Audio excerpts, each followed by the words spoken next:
¿Cómo es que hay negros aquí? La despectiva pregunta del cliente caucásico reverberó por todo el restaurante, y en un instante, el aire se tornó denso, casi irrespirable. Sin embargo, fueron las siguientes palabras del dueño del local las que dejaron atónitos a todos los presentes. Esta es la historia de una pareja afroamericana que, tras una experiencia desoladora en Corea del Sur, pisó por primera vez un modesto restaurante de lomo saltado en Perú. Lo que ocurrió allí transformó radicalmente su visión del mundo y de la vida misma. ¿Acaso este país andino poseía realmente la capacidad de acoger a los extranjeros con el corazón abierto? Acompáñenme a descubrirlo. Marcus Johnson era un exitoso empresario estadounidense, un comprador de mercancías de alto valor que, junto a su esposa Naomi, recorría Asia en busca de oportunidades de negocio. Para ellos, el continente asiático no era más que un vasto mercado, un tablero de ajedrez donde cada movimiento estaba calculado. Los asiáticos, en su mente, eran pragmáticos hasta la médula, distantes y fríos. Este era el estereotipo que habían forjado, un prejuicio cincelado a fuego lento por sus experiencias, especialmente una que les dejó una cicatriz profunda en Corea del Sur. El recuerdo aún ardía con la intensidad de una herida reciente. Sucedió en Seúl, mientras buscaban proveedores en el bullicioso mercado mayorista. Caminando por una conocida calle de joyerías en Myeongdong, las miradas de los dependientes se clavaban en ellos como alfileres. ¿Tendrán dinero?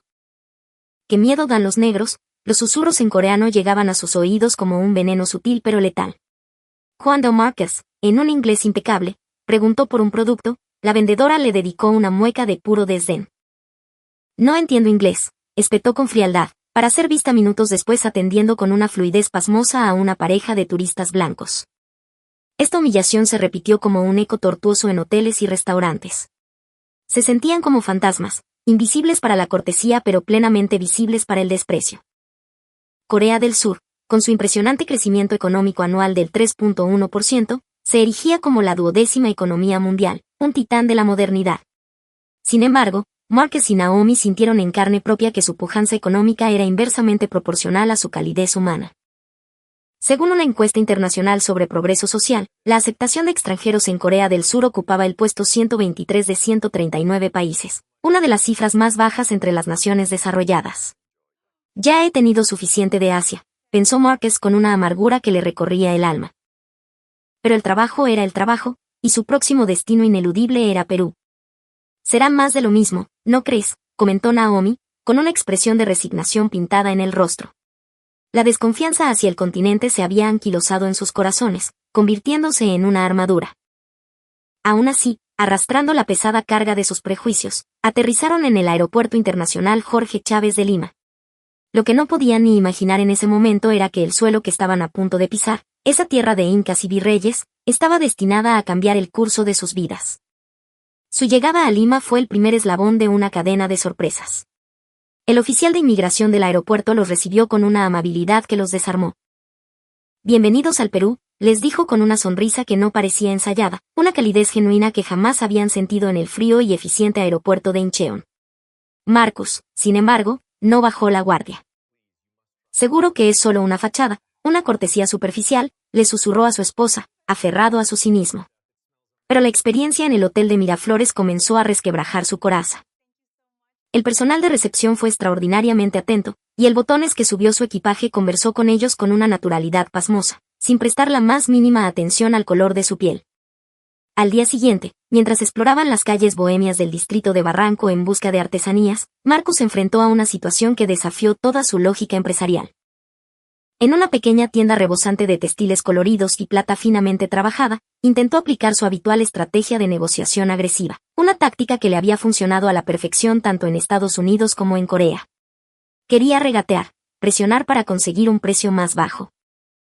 Sin embargo, la dueña del local, una mujer de manos curtidas y mirada serena llamada Elena, simplemente sonrió con una expresión de amable pesar. Lo siento mucho, caballero, pero nuestros precios son fijos. Su tono era cortés, pero su postura, inquebrantable. Marcus elevó la voz, un truco para intimidar. Entonces me iré a otra tienda. Pero la señora Elena no se inmutó. Respetamos su decisión, señor. Vaya con confianza. Aquella respuesta lo dejó perplejo. En Corea, ante la más mínima insinuación de marcharse, los vendedores se aferraban a él desesperadamente.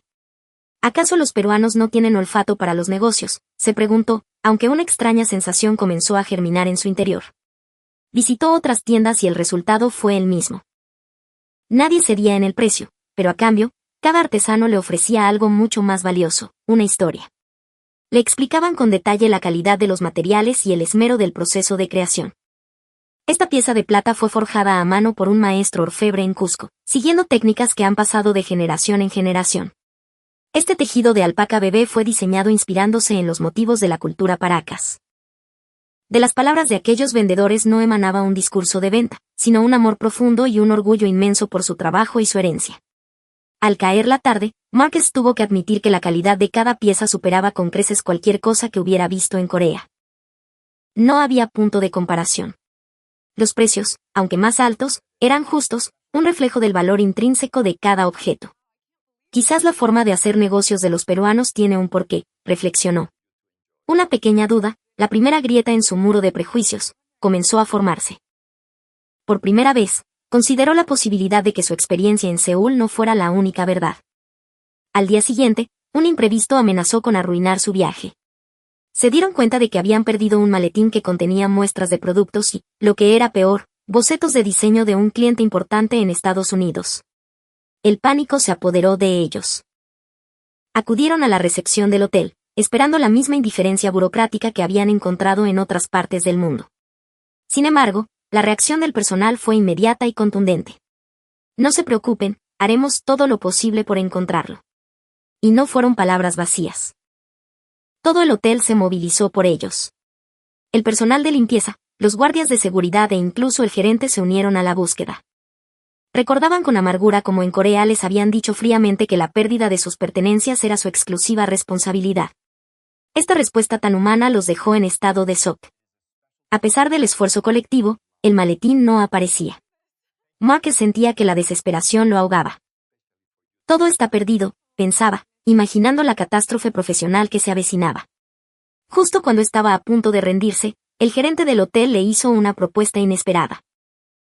Vamos a pedir ayuda a los comercios vecinos y a la comisaría. En el Perú tenemos una cultura de apoyo mutuo, de cuidarnos entre nosotros. Lo que siguió fue un espectáculo de solidaridad que jamás habrían imaginado. El personal de las tiendas cercanas se unió a la búsqueda. El barista de la cafetería de la esquina, el dueño de la librería, incluso los vendedores ambulantes, todos parecían tan preocupados como si el problema fuera suyo. Y entonces, alrededor de las 3 de la tarde, ocurrió el milagro. Una señora mayor que paseaba a su perro por el Parque Kennedy entregó el maletín en un puesto de serenazgo. La señora, según contó después, pensó que podría pertenecer a unos turistas y, sin dudarlo, se desvió de su camino para asegurarse de que llegara a buenas manos. Dentro del maletín no faltaba nada. Ni un solo billete, ni uno solo de los valiosos bocetos. Marcus no pudo contener las lágrimas. En Estados Unidos, se decía que una billetera perdida era una billetera desaparecida para siempre. Pero en Perú, por dos completos desconocidos, decenas de personas habían movido cielo y tierra. Más tarde se enteraron de que el espíritu de honradez a toda prueba era un pilar de la cultura peruana, y que la tasa de devolución de objetos de valor en el transporte público era de casi el 100%. ¿Por qué han hecho todo esto por nosotros?, le preguntó Márquez al gerente, todavía con la voz entrecortada por la emoción.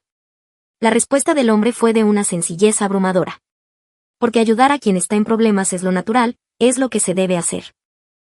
Esa frase, desprovista de cualquier interés oculto, sin esperar recompensa alguna, caló hondo en el corazón de Márquez.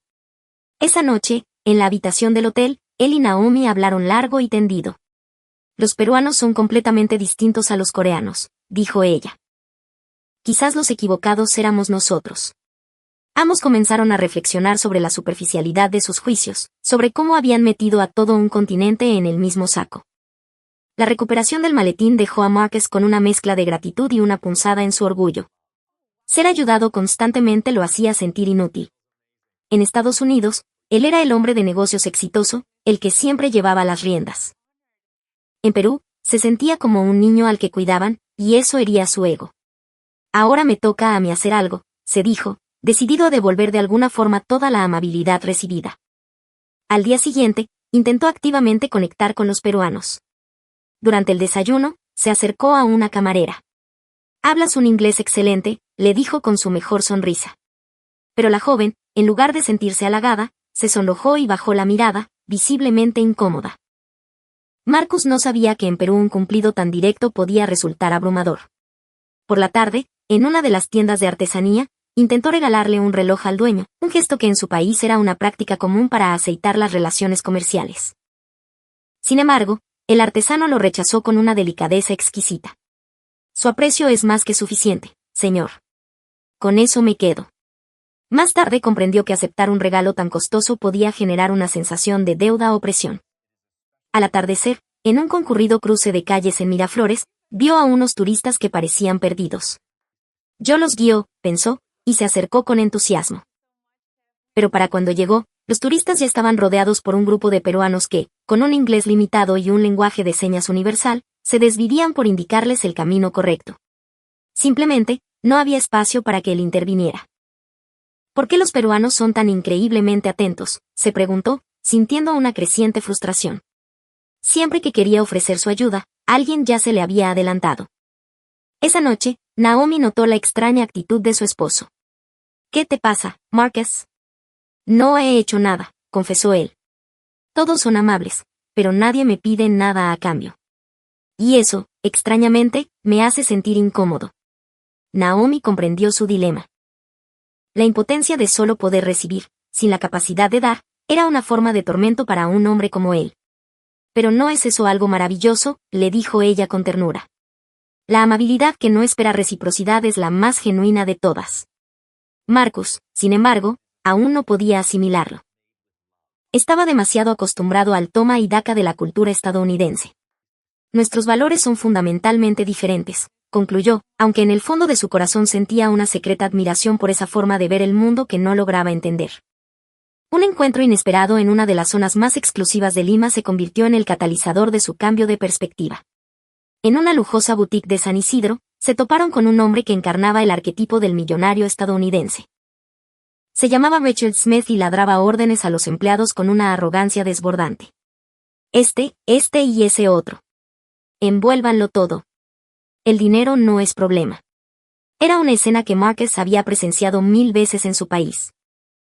Los empleados, aunque corteses en la superficie, no podían ocultar una sombra de incomodidad en sus rostros. Richard, embriagado de su propia opulencia, pontificaba: ustedes los peruanos deberían aspirar a ser como nosotros, los estadounidenses. Aprendan de un hombre de éxito como yo. Los dependientes sonreían forzadamente, pero en sus miradas no había ni un ápice de respeto genuino. En ese momento, Marcus recordó la pequeña tienda de plata en Barranco. La señora Elena no parecía en absoluto adinerada, pero cuando hablaba de sus piezas, su pasión y su orgullo eran palpables, auténticos. Esta platería es el legado de mi maestro en Cusco. Cada pieza lleva un pedazo de nuestra alma. Las palabras de la artesana resonaban con un valor que el dinero no podía comprar. Esa noche, Marcus no pudo dormir. En Estados Unidos, el éxito se medía en cifras, en cuentas bancarias. Pero en Perú, empezaba a percibir la existencia de una escala de valores diferente. Al día siguiente, se encontró de nuevo con Richard, quien lucía ostentosamente un costoso collar que había comprado el día anterior. «Miren esto». $7,000, exclamó, esperando una reacción de asombro. Sin embargo, los peruanos que lo rodeaban apenas le prestaron atención. Nadie parecía impresionado.